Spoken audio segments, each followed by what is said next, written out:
Bonsoir Gaspard. Bonsoir Nicolas. Ce soir tu vas nous parler de télévision et en particulier des canaux de TNT. Oui, car vous ne le savez peut-être pas, mais les fréquences de la télévision sont la propriété de l'État, qui les exploite gratuitement pour les chaînes de télévision.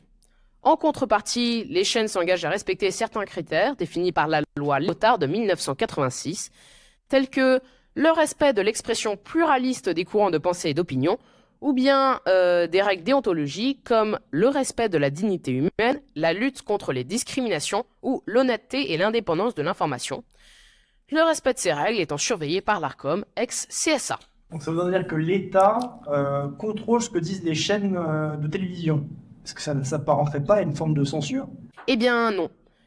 Tout d'abord, l'ARCOM est théoriquement une autorité indépendante, même si ses membres sont nommés par les présidents et présidentes de la République, de l'Assemblée nationale et du Sénat. Mais ensuite, il faut bien garder en tête que le nombre de chaînes de télévision et aussi de radio est limité, et donc que chaque chaîne doit respecter le pluralisme au sein de son antenne.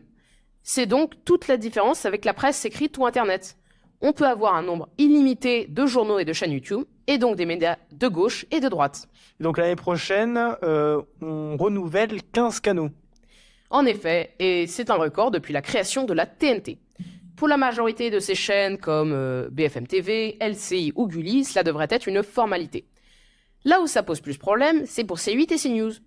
En effet, selon un décompte réalisé par Le Monde, les deux chaînes ont reçu au moins 42 sanctions de l'ARCOM et du CSA entre décembre 2012 et mars 2024.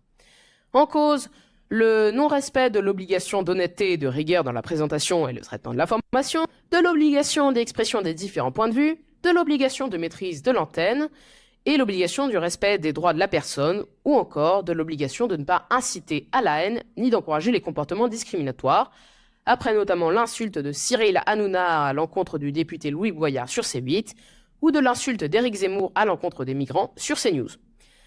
Dans ce cadre, certains estiment que les deux chaînes qui n'ont pas respecté leurs obligations devraient se faire voir refuser le renouvellement de leurs canaux.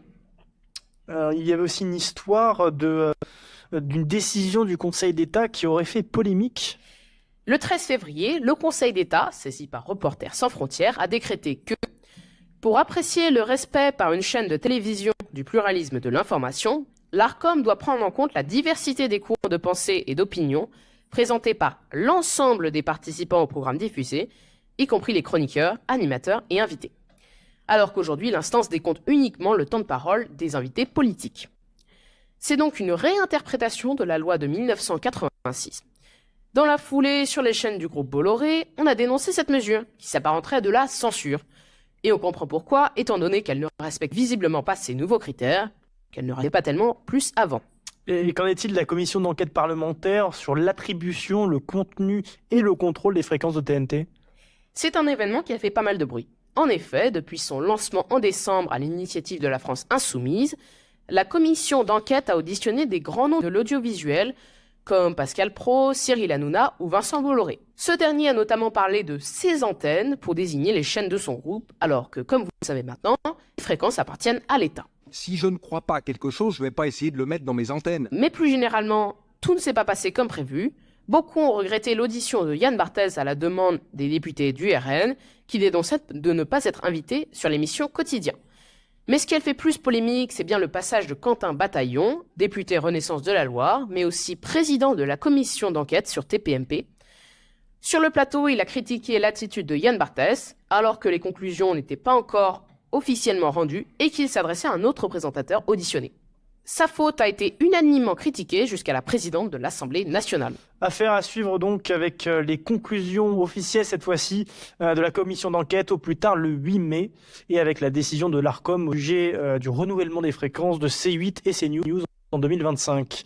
Merci Gaspard. Merci Nicolas.